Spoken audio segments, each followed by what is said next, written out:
Years after the 2016 election, former Obama CIA chief John Brennan was unambiguous. Interview after interview, he told us the Steele dossier played no role in the CIA's intelligence assessment of Russian interference in the 2016 election. Brennan, by the way, told Congress this under oath. Now the IG report indicates he was lying. Brennan's statements have attracted the interest of U.S. Attorney John Durham. John Kirikou is interested in what he said because he's a former CIA officer and a whistleblower who went to jail for doing less than John Brennan apparently has done.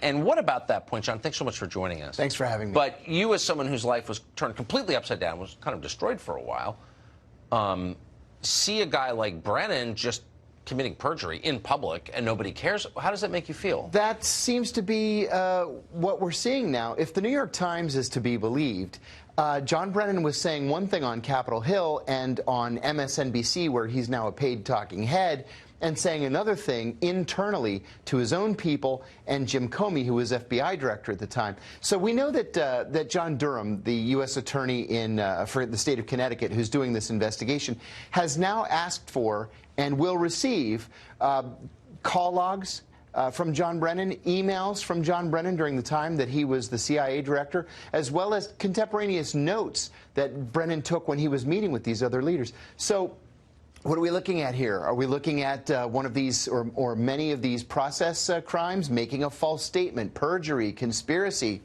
That seems to be what John Durham is thinking of. And just a couple of weeks ago, Tucker, John Durham said that his investigation is not an inquiry, it's an investigation, and it's a criminal one. Brennan would have had to have known this, correct? I mean, he was at the very center of this. For him to say confidently the Steele dossier played no role in the FISA warrants, like, just common sense tells you he would likely have known that to be untrue when he said it.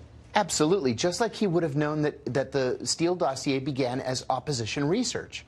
But he wasn't honest about that, and neither was Jim Comey. We know that they lied to the FISA court. We know that they lied multiple times to the FISA court in order to renew the warrant against Carter Page. You know, I think that at that level, with everything being classified and with their arrogance at the same time, I think that they can just get away with it, that the truth isn't going to come out at the end.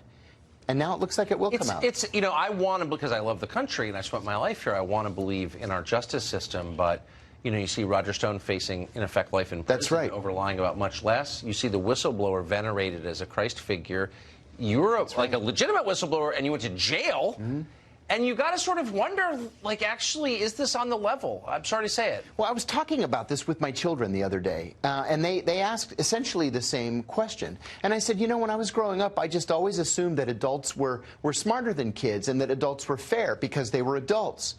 And we've all come to realize that that's just simply not true. People have political axes to grind. Sometimes karma is a real thing, and sometimes there is justice in the end. Perhaps this will be one of those times. I think, and